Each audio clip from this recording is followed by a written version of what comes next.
the tomb of another very famous Florentine, Niccolò Machiavelli.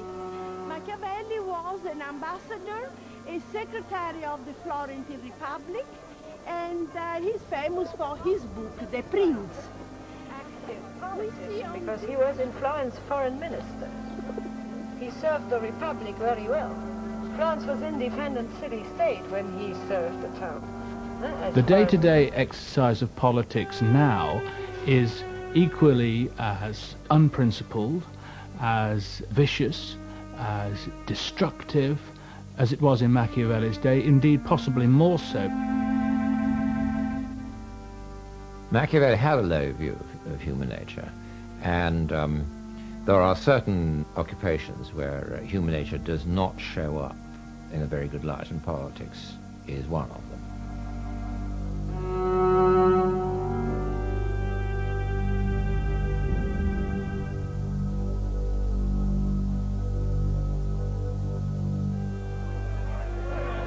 All corners of the house I am seeking for them to come to order.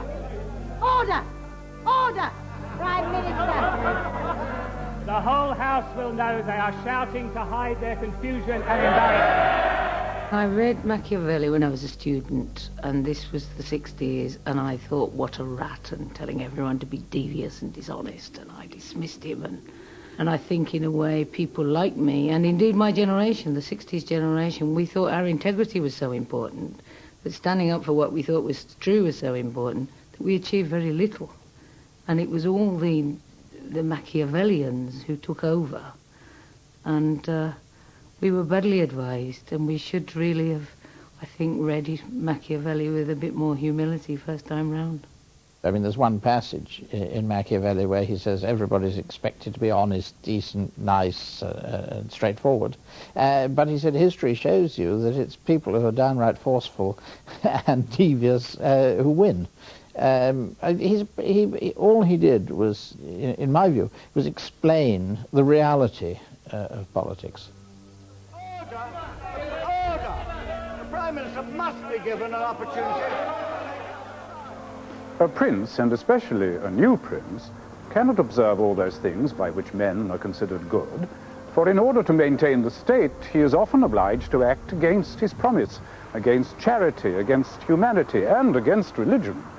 And therefore, it is necessary that he have a mind ready to turn itself according to the way the winds of fortune and the changeability of affairs require him. As long as it is possible, he should not stray from good, but he should know how to enter into evil when necessity commands.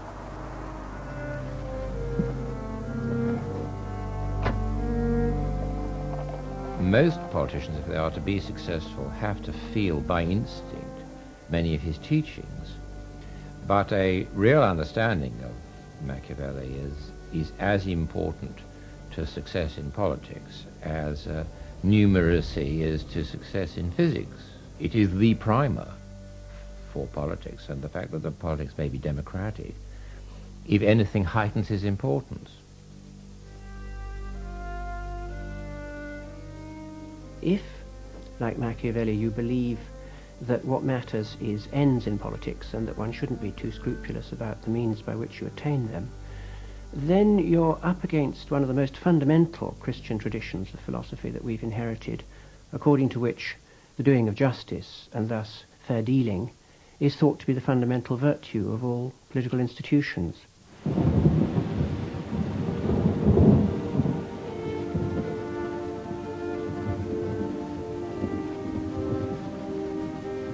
The demonology that surrounds Machiavelli, I think, built up as a consequence of his seeming specifically an anti-Christian writer. He's immediately put onto the first edition of the Papal Index of Prohibited Books. And so Machiavelli is seen as an enemy of liberality, of clemency, of keeping your word, and thus as a preacher of evil as the foundation of politics.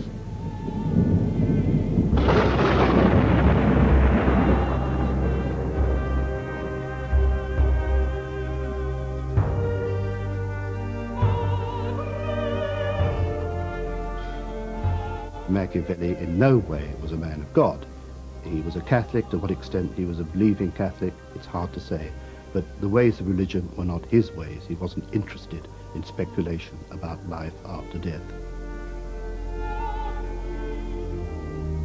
From the very beginning, Machiavelli was associated with a whole host of ideas which were very hard for contemporaries to take, and which had elements in them that were thought to be anti-religious, anti the Catholic Church, for example.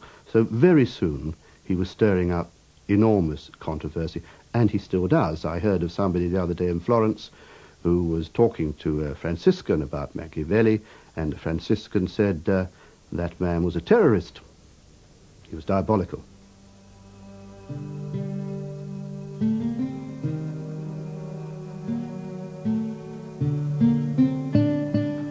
Machiavelli was the son of a lawyer, brought up in Florence, and what we know is that he was sent to the very best Latin teacher of the period.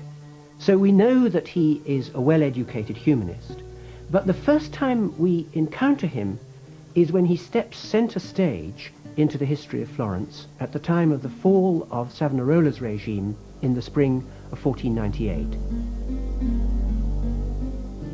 Savonarola you might possibly compare to Billy Graham. He was a great preacher. Crowds rushed to hear him. What he had was a tremendous force of personality and a great conviction that unless the Florentines mended their ways, it was a city of luxury, it's a city of vice, it was a city of pleasure, and unless the Florentines mended their ways and returned to the ways of God, the city would be doomed. But the Puritanism and the independence of the regime irritated the papacy sufficiently for him to be rather summarily arrested and burnt at the stake in the early months of 1498. Machiavelli's earliest extant letter is an account of the fall of Savonarola, and it's striking that Machiavelli obviously detested Savonarola.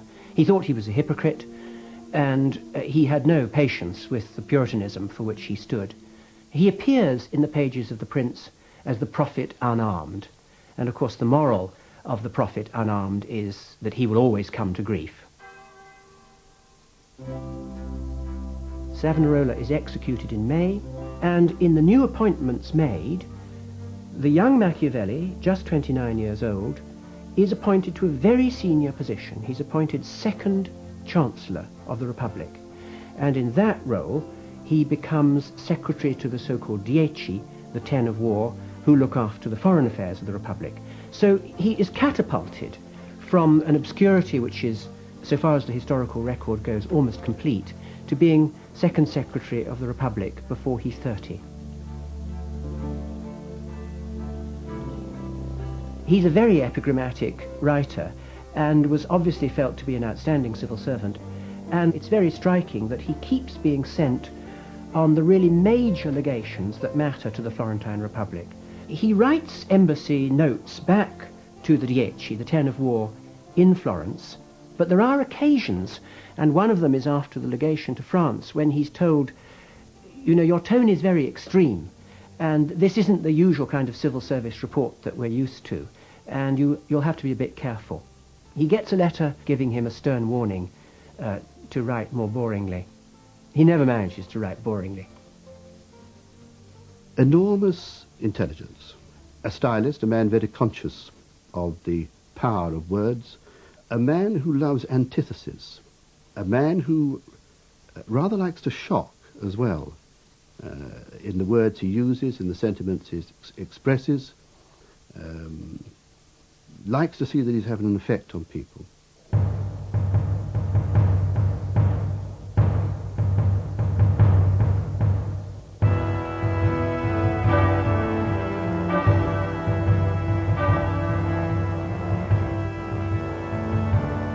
Florence was in a state, at times it seemed almost of hysteria, fearful of the invasions, France, Spain, the imperialists, turmoil throughout the peninsula. So Florence was an immensely turbulent city. Political ideas, arguments, discourse of all sorts, and at the same time there was this enormous surge of creativity in so many fields. And it's a very striking fact that Machiavelli hardly ever alludes to the art of his age, and yet the man to whom he dedicated the Prince, Giulio Medici, is the Medici whose statue in San Lorenzo is carved by Michelangelo. That is happening round the corner and at the time. It's an age of extreme political violence, and although Machiavelli, as an ambassador or a secretary to embassies, likes to keep a cool tone, there's even a sense that he is quite stunned by the ruthlessness of the violence that was thought to be necessary and even acceptable in the politics of the age. Of all the men I ever met, the prince who came closest to personifying the naked ideal of power was the Duke of Valentino, Cesare Borgia.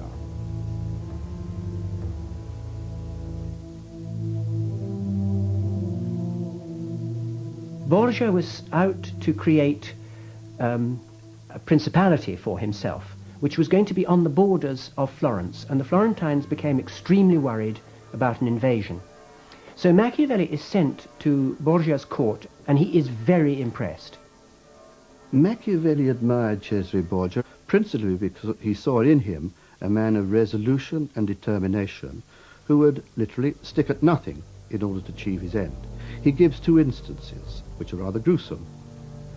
Cesare Borgia's mercenaries met in a seaside town called Senigallia and were known to be plotting against him.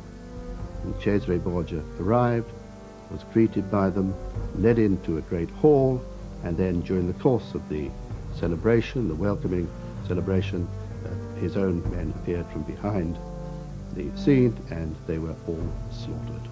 And in The Prince he does cite Cesare Borgia as somebody that princes should study for the sake of learning a lesson or two. I wrote in my own diary that there are no true friendships in politics. We're all sharks, circling, waiting for traces of blood to appear in the water. One can make this generalization about men. They are ungrateful, fickle, liars and deceivers. They shun danger and are greedy for profit. While you treat them well, they are yours. But when you are in danger, they turn against you. The traditional Conservative Party, it's almost a party that sort of read Machiavelli or read The Prince in its childhood without even knowing that it read it. It had all the instincts of deviousness and of having to have a strong leader, and if there was any criticism it was done in private. And it's this instinct about rule, about taking power, an instinct to have the arguments in private because they are ruthlessly a party of power. And similarly, they will adore their leaders, but they will dispose of them. Look at Thatcher. They adored her. When they thought they couldn't win with her, they just stuck a knife in her back overnight like that, ruthlessly. Machiavelli would have absolutely endorsed the way the Conservatives go about choosing their leaders in the past. I mean, they're nothing if not pragmatic. I mean, they chop them out with no trouble at all. Margaret Thatcher's place in history is absolutely assured. She will be seen worldwide. The Conservative Party is a party of which Machiavelli would very much have approved. It's like a shark. It's a perfectly formed organism designed for one purpose only, and that is to go forward and achieve power. It's not a debating society, it's not a talk shop, it's about getting and maintaining power.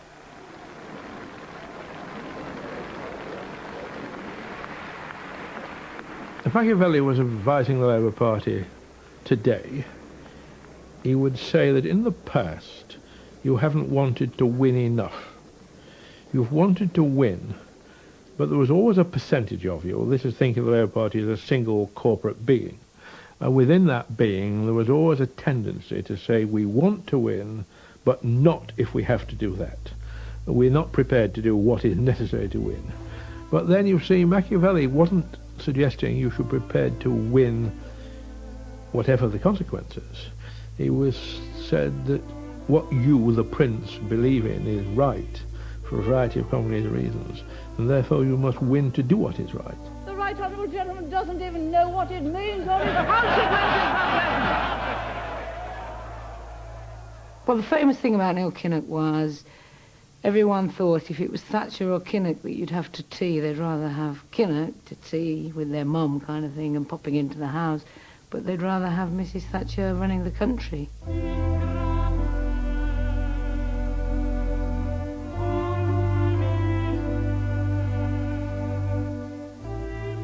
Everyone knows how praiseworthy it is for a prince to honour his word and to be straightforward rather than crafty in his dealings. Nevertheless, experience shows the princes who have achieved great things have been those who have given their word lightly, who've known how to trick men with their cunning, and who in the end have overcome those abiding by honest principles. Politicians can justify anything they do in terms of the national interest. They can lie, they can deceive, they can cheat, providing they can convince themselves that what they're doing is for the greater good, which of course is Machiavelli to a T. And it's the Conservative Party who finds it so much easier to do that than the Labour Party, that has a social conscience, that has a long tail and a long history based on morality. You've got to be ruthless in terms of the seeking of power, and I don't think the Labour Party is in any way as ruthless as the Conservative Party. Machiavelli put idealism at a discount, and if you're encumbered with a lot of ideals and moral scruples, you're heavily handicapped. And the Labour Party does carry more people like that. Bless them, a confounded nuisance. But, I mean, you've only got to read the Guardian letters page to realize how appalling they are, really, how much in the way. But the Labour Party carries more of them than we do. There isn't much point in being in politics unless you have a certain cunning. After all, everybody is trying to do you down. Well, not everybody, because you do have some supporters, although, as Churchill said, you know, to the young MP looking across the chamber at what he described as the enemy, he said, "My dear boy, they are the opposition, the enemy is behind you." So you have to be cunning both about the opposition and about your own sides. Bernard Ingham is one of those people who don't need to read Machiavelli because it comes naturally. And he was a hired assassin. He was like one of those Spanish guards that Cesare Borgia used to garrote his guests from behind. You were a minister, and you thought you were doing all right, and everybody else did. Suddenly you read in the paper that you will figure disadvantageously in the next reshuffle, and you would know that Bernard had told the correspondents of the Times and the Telegraph that this was so, and that you were already dead.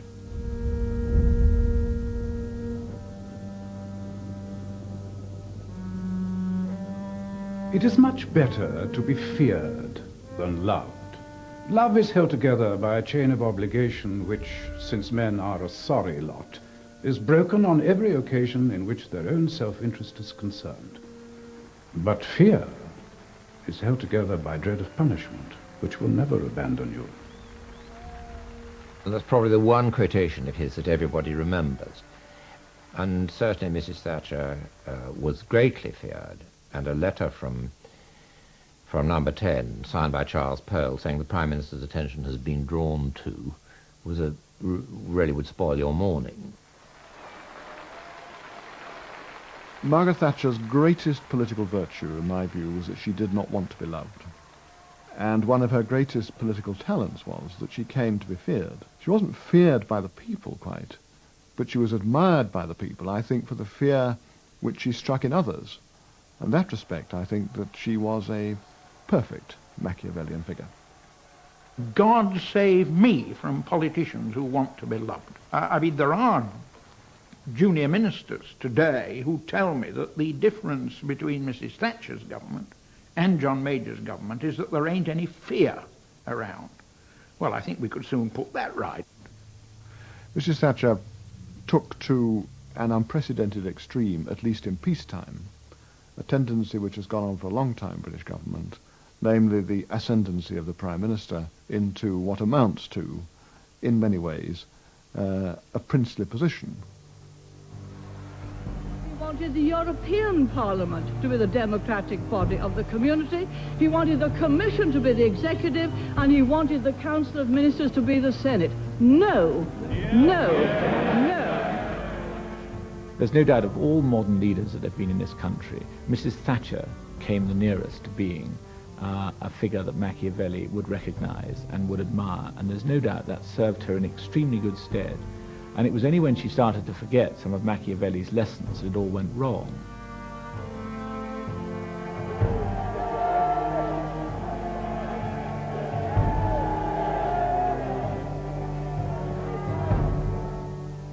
Princes should delegate to others the enactment of unpopular measures and keep in their hands the distribution of favors. Her conduct over the poll tax was in defiance of Machiavelli's teaching. I think Machiavelli would have told her that this wasn't going to work, and that at a certain point she had to sack a couple of people and say, let it be known that they made a balls of it, and put in place a new version, taking into account public indignation on particular aspects of it, and that would have certainly saved her bacon. 3 separate ministers at least, David Hunt, Michael Howard and Michael Portello, offered their necks of the blade by saying how superlative the poll tax was. Michael Portello, never very shrewd, observed that it was an election winner. At any time, as it became increasingly obvious that the poll tax was a walking calamity, she could have said, this is unfortunate. The boys have been too enthusiastic, too much zeal.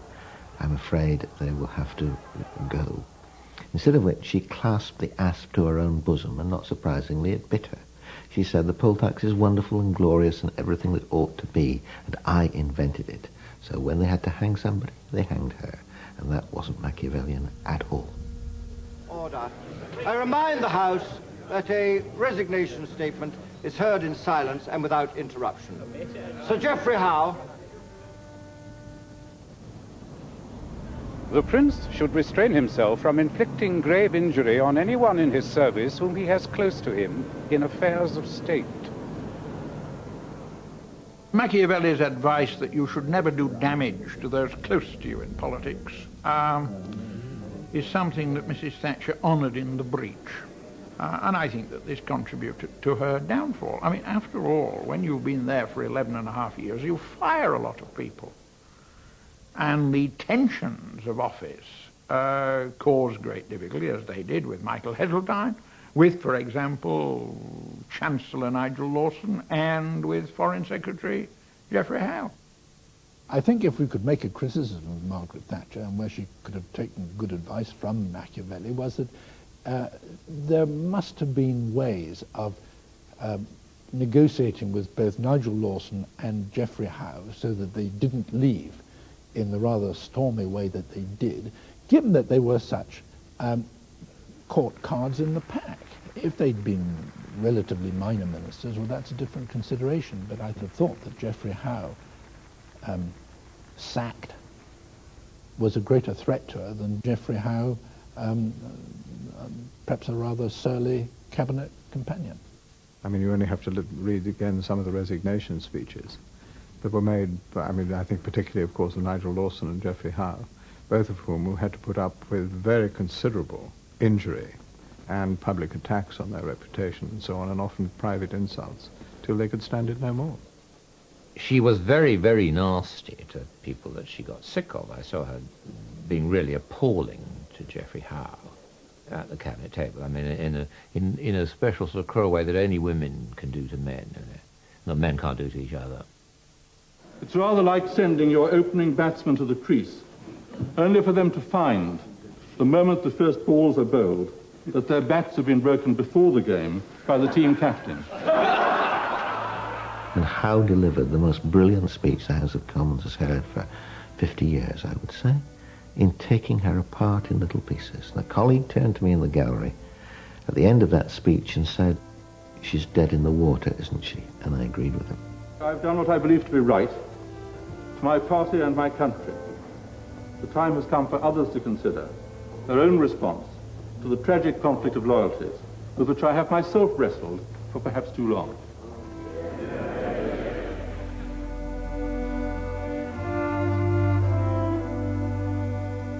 What went on in Renaissance Italy is very different from what goes on in Britain today. I mean, if you got it wrong in Renaissance Italy, you're liable to end up with a knife in your front or your back, whereas today, if you fail as a politician, the worst that can happen to you is you go to the House of Lords.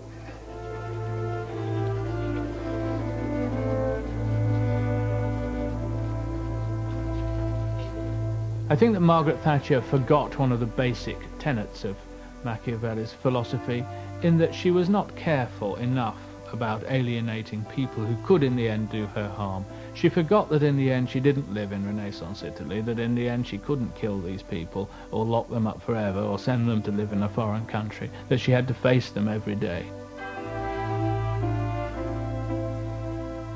During the whole time of Machiavelli's service to the Republic, Florence is enormously vulnerable, and in 1512 the Spanish infantry march into Florentine territory. With the collapse of the Republic, the Medici, who've been in exile since 1494, are simply brought back.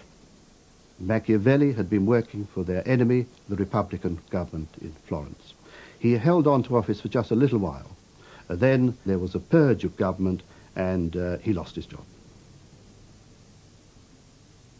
His great misfortune is that he gets implicated at the beginning of 1513, and it's not clear if he's falsely implicated, in an abortive plot against the Medici. And of course that is disastrous, because he is immediately arrested, thrown into prison, hideously tortured, and that is almost the end for him.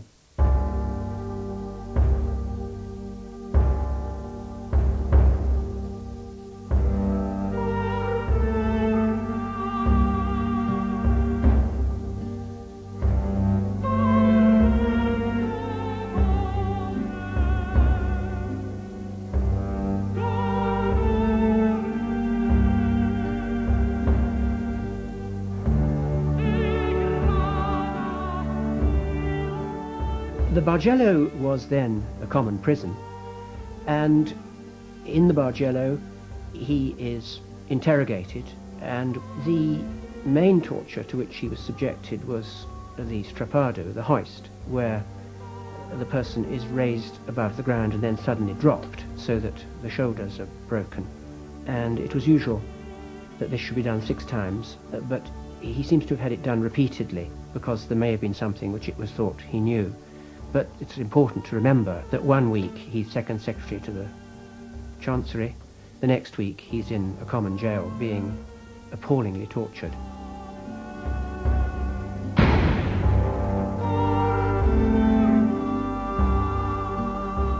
Machiavelli is released from the Bargello in March of 1513 at the time of the general amnesty proclaimed when the Medici attained the papacy. And Machiavelli retires at once to his small patrimony in the village of San Andrea in Percosina, which is about 7 miles south of the modern city of Florence, where he owned a small farm, and he continues to live there for most of the rest of his life. I think one of the most extraordinary features of the letters that he writes from 1513, when he loses his job, until 1527, is that he repeatedly says, "I've lost the only purpose of my life. I'm no use to anyone else. I can't serve my country. I'm no use to myself. I'm not doing anything of any importance." And he says in one of his letters, "I don't mind if they employ me just to roll stones. I must get back into politics."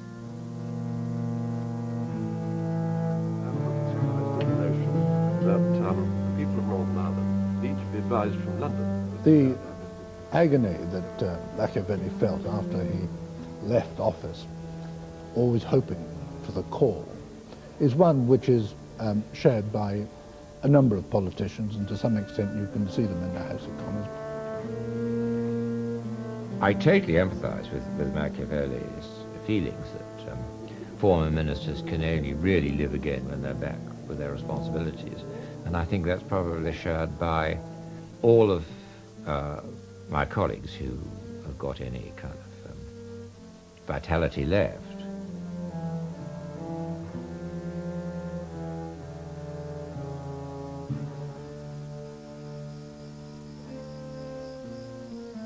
Machiavelli describes in one of his letters to a friend of his, Francesco Vettori, how on his farm he would rise with the sun in the morning, go down to the village, meet the tradesmen, the local people, swap gossip, hear the news from Florence. In the afternoon he'd return to his brood, he said, his family, and then in the evening he would go into his private room, he would take off his soiled workaday clothes. I remove my everyday clothes, which are very muddy and soiled, and put on clothes that are fit for royal court. Being thus properly clad, I enter the ancient courts of men of old, in which I am received affectionately by them, and partake of the food that properly belongs to me, and for which I was born. Then I do not hesitate to converse with them, and ask them why they acted as they did. And out of kindness, they respond. For 4 hours, I experience no boredom. I forget all my troubles, and my fear of poverty and death holds no terrors for me. I am completely absorbed in them. Machiavelli wasn't strictly exiled, but the rest of his life effectively was spent taking part in the debates of Florence and writing his books. But he wanted to be back in office. And while he was waiting his time, convinced that they would want his advice sooner or later, the new government, because of his experience, because of his love of Florence, he then wrote his advice to one of the Medici, saying, this is how you should govern, and that is the book we know as The Prince.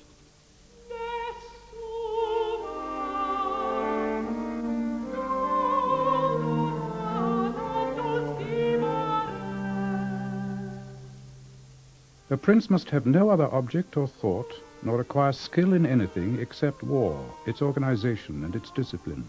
The art of war is all that is expected of a ruler. Machiavelli has no squeamishness about the idea that the arena of glory is war. And war is a means by which, if the ruler is the commander, he can attain a commanding position with respect to unruly subjects who might otherwise be in a position to trouble him. But even more important than that, I think, for Machiavelli, is that war is a means of uniting a people in a sense that they're involved in something great. War is, of course, in a sense, even now, glamorous, and particularly if it's a short and successful war. You saw that with the Falklands. You saw it to some extent with the Gulf War.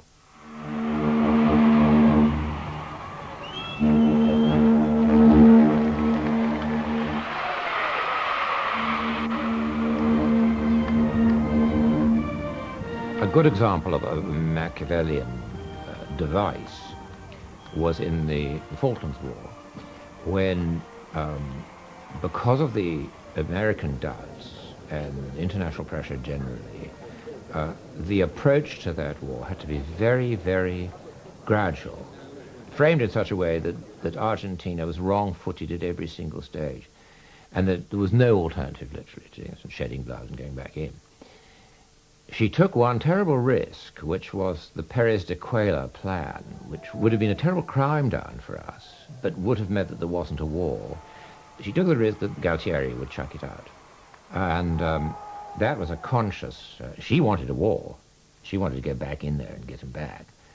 And so it must have taken quite an effort of self-control to endorse the Perez de Cuellar plan and risk it being rejected or accepted by Galtieri. When principles have to be defended, when good has to be upheld, when evil has to be overcome, then Britain will take up arms. Many people consider that a wise prince should, with cunning, seize any opportunity to encourage hostile forces, so that when he crushes them, his reputation and power will be greatly increased. Although the war was obviously not something that she encouraged, indeed it threatened to destroy her. She very quickly understood in this instinctive Machiavellian way that she had, that her fortune and the recovery of the islands were one and the same. Therefore, she gambled on the military adventure, and a big country like Britain, with the resources and the backup of America, taking on a country like Argentina, we can now see she was always really probably going to win. I think her behaviour accorded with Machiavelli's instructions in the sense that she realized that a successful foreign adventure carried out by arms to recover territory which the people were made to believe they should care about, after it was a long way away, but nonetheless they did care about it, that would achieve all sorts of other objectives, beginning with her own political survival and perhaps culminating with her capacity, her renewed capacity, to carry out her domestic program.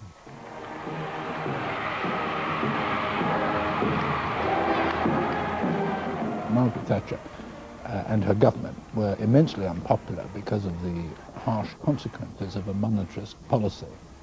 But I think that what was important, as best I can judge from having been near the centre of events then, is that the Falklands distracted the public from domestic considerations for quite a while. I think that Machiavelli is right in saying, in regard to the Falklands, that a great demonstration of a leader's ability pays political dividends. And I think there's no point in kidding ourselves. The Falklands did restore British pride in themselves. And to that extent, I think there was only one winner of the 1983 general election. I think the Falklands gave her total personal confidence, and it gave her a feeling that she could get through to the British people and invoke them against the faint hearts and the consensoid ethic in other parts of the establishment. And it carried her through what was probably the more lasting of her achievements, which was the subjugation, if that isn't too strong a word, of the trade union movement. If we remain united, not only will we never be defeated, but in the process we'll roll back the years of Thatcherism. Men ought to be treated well or crushed, because they can avenge themselves of lighter injuries, of more serious ones they cannot. Therefore, the injury that is done to a man ought to be of such a kind that one does not stand in fear of revenge.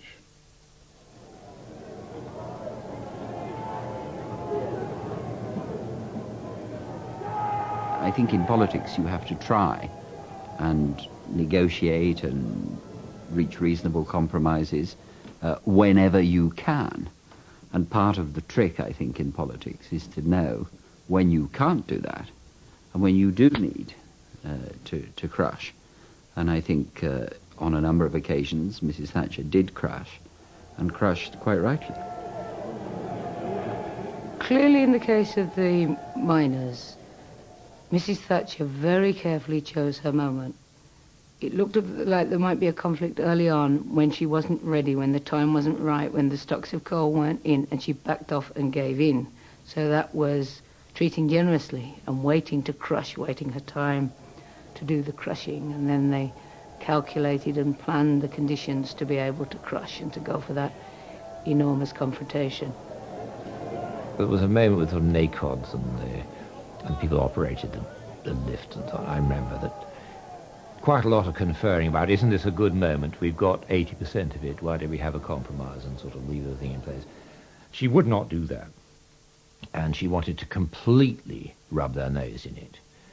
And I think she was justified, actually, by, I don't mean justified morally, I mean justified by the accretion of power that it gave her. I think Machiavelli's judgment on Arthur Scargill would be very harsh. The Prince, he had no wiliness. I mean, wiliness in the best sense of using the skills and calculation to represent the interests that he was there to represent, that he was too full of himself and not calculating enough how he could assemble the forces at his command to achieve the project that he was supposed to be engaged in. I think Machiavelli would send him right back to the infant school.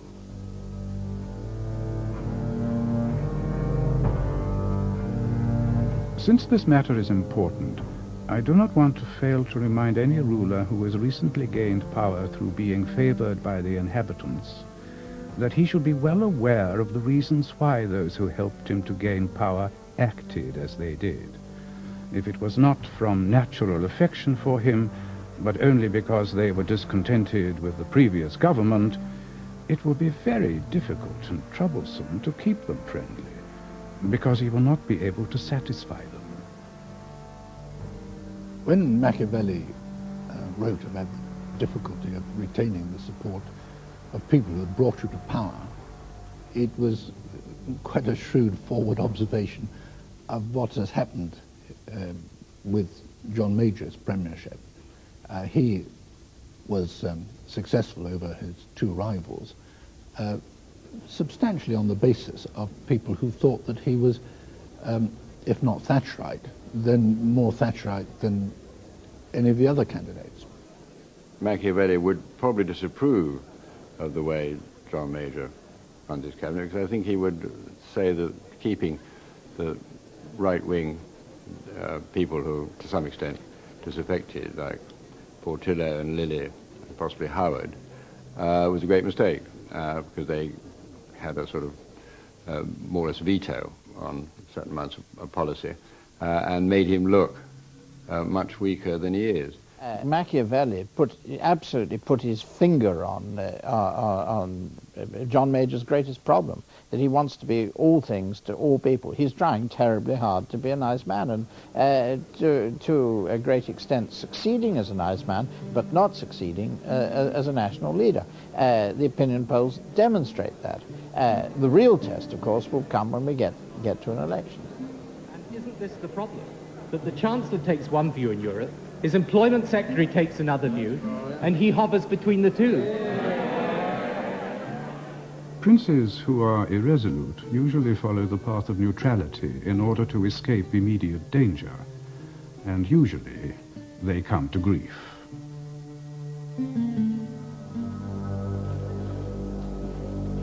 I think Machiavelli would find it very difficult to focus on John Major. John Major is so unlike a Renaissance prince that he would find him like a creature from another universe. I think he'd find him indecisive. I think he'd find him lacking the grandeur and stature that he believed was associated by princes. And I think he'd advise him that if he kept moving his position, that this would end in grief, because a prince has got to have a clear view of the sort of society he wants to create and govern. If you don't have that clear view, you're going to end up in trouble.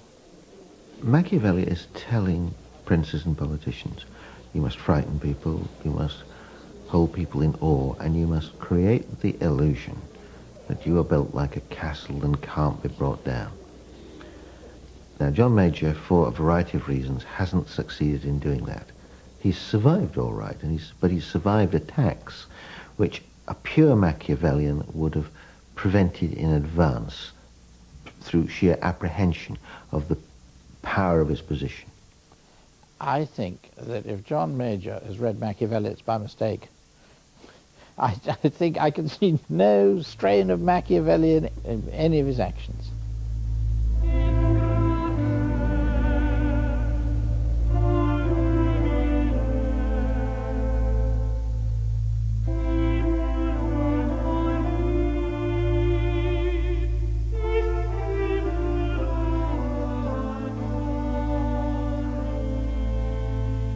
We don't know that the Medici actually received the prince. It was unpublished during his lifetime.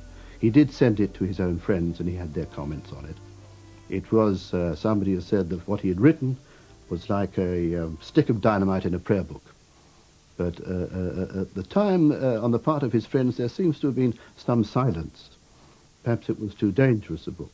Perhaps they weren't so happy that Machiavelli would have made a good civil servant again under the new government. Perhaps they were jealous. Who knows? If he were in British politics, Machiavelli would end as a failure, because everybody ends as a failure. There are no successors in democratic politics. You either fail to reach the top job, in which case you have failed by definition, or when you get to the top job, you fail. The hope is that 100 years afterwards your reputation is restored and you are recreated as a person of substance and success. But politics in Britain ends in failure, and Machiavelli would be no exception to that. Nothing is known for sure about Machiavelli's deathbed. He died in June of 1527, and legend always had it that a priest was brought to his deathbed and that he finally confessed that he was indeed the wickedest man there had been. It was shown quite recently that that deathbed confession was a forgery. But if we ask what did he make of his life, I think he did feel that he had died a disappointed man in that he hadn't been able to serve out his ambitions in the public realm. But he surely can't have failed to see that he had written works of astounding quality. And here we are, nearly 500 years later, still talking about them. My father always used to say, you know, a wise person learns from others. A fool can learn the hard way. Well, perhaps the poor old Labour Party, instead of looking at Machiavelli and learning from Machiavelli, we learn from our own failure. But I think the conclusions are reached. We've sort of accepted his conclusion, that you have to want power and do what is necessary to get it in order to deliver anything to anyone. And it's no good believing in the most generous and beautiful political ideas if you're not sufficiently organised and ruthless to take them forward, to take power and be able to deliver. Politics has always been a world of cutthroat competition. Our rulers have to be great pretenders, and if that masks a certain ruthlessness, being economical with the truth, so be it. El fine justifice e mezzi. The end justifies the means. That's the way it has always been. As your humble servant, my role is merely to advise. And if this prince fails, perhaps I may be of help to his successor.